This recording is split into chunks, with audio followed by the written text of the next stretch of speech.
So, according to the federal government, this pipeline will accelerate Canada's green future. In other words, the federal government's plan is to get this pipeline built, get Canadian oil to a foreign market other than the United States, and make about $500 million a year in taxes. Then use the revenue from the taxes and the eventual sale to fund Canada's transition to a green economy.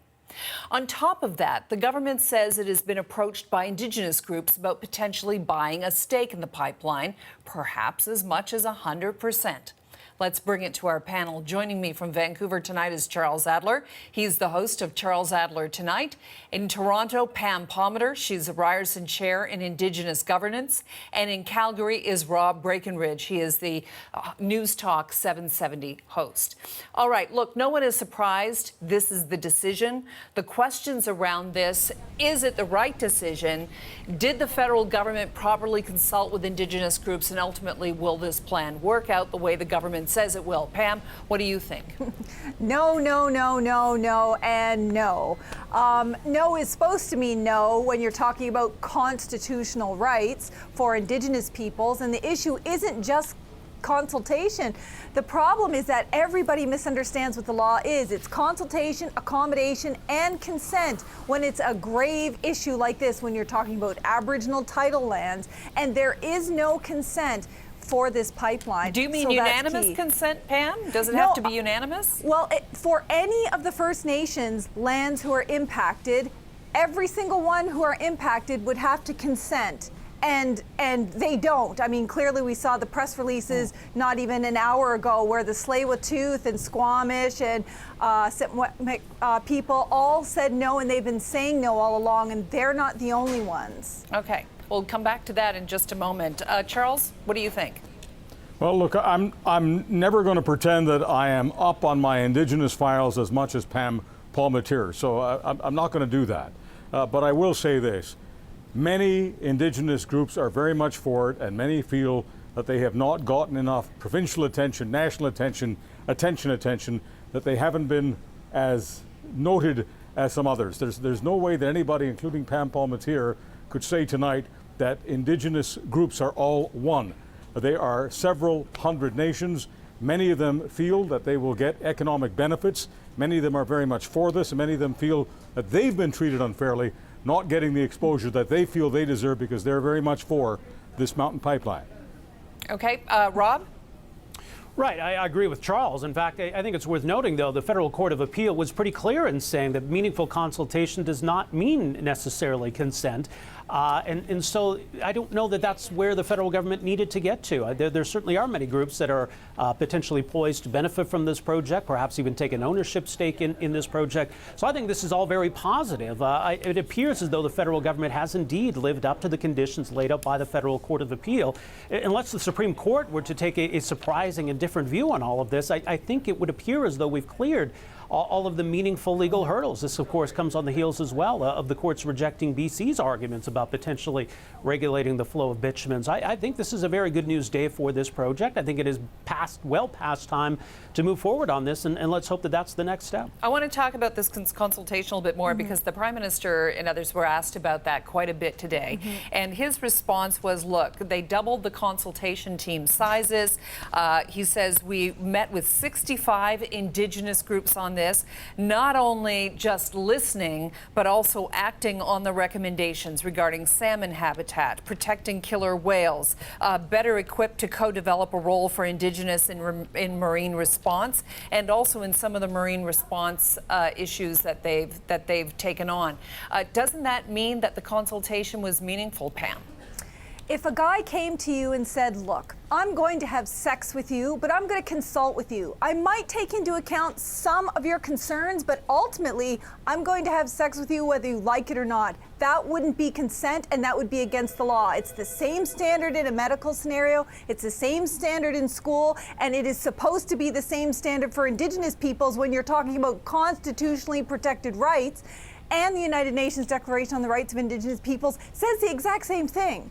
And so Canada's committed to that, to the United Nations Declaration on the Rights of Indigenous Peoples. So there's a big disconnect between the constitutional law, which says, and if you read the Supreme Court of Canada cases, especially the last one, it said consent, consent, consent, consent 100 times in the case. So we're nowhere near consent. The relationship, the analogy of the body, though, I mean, this is shared land, not my own personal body, right?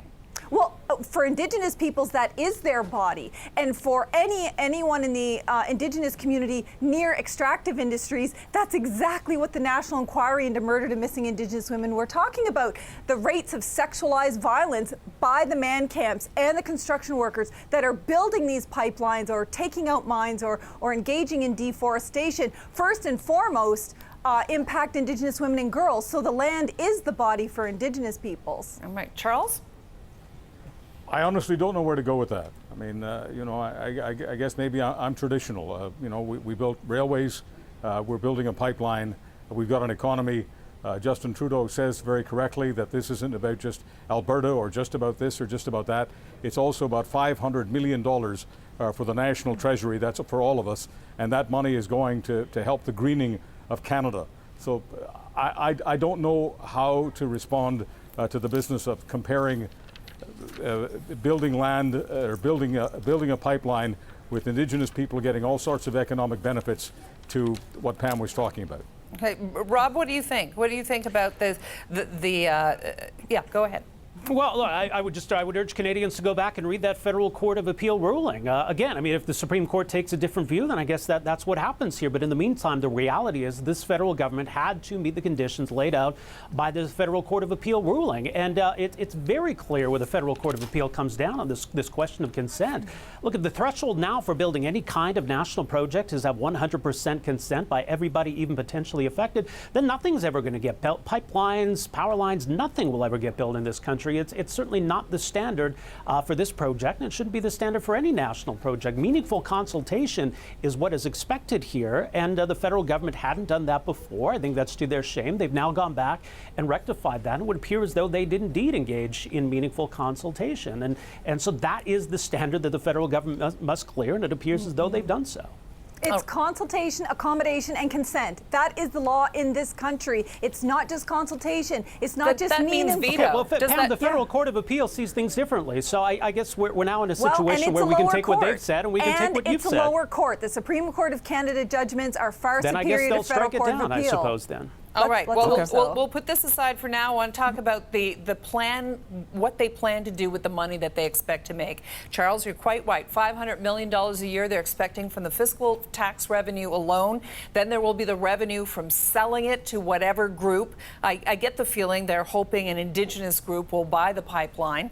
They say Well, that I wouldn't be surprised. I don't think anybody should be surprised if that happens. Indigenous groups, as I say, who are in the area, who are enthusiastic about this, know that this is a moneymaker. So if we're focused on economic development, as I think many Indigenous groups are, this is a winner for them. Yeah, what's that going to do to the Indigenous argument, just out of curiosity, Pam, if an Indigenous group ends up owning the pipeline? It doesn't hurt it at all because it's technically irrelevant to the issue of one particular First Nation that has Aboriginal title over that area and the waters and all of the resources and the legal right to say no. It doesn't matter who or what background the people who want it are. And that's where a lot of people kind of get mixed up in that. It seems politically to add some force to Trudeau's argument, but in law, it's not going to matter that there's First Nations who actually want it because they don't have a right to a pipeline, but First Nations on the ground have a right not to have a pipeline in their territory if they say no. All right.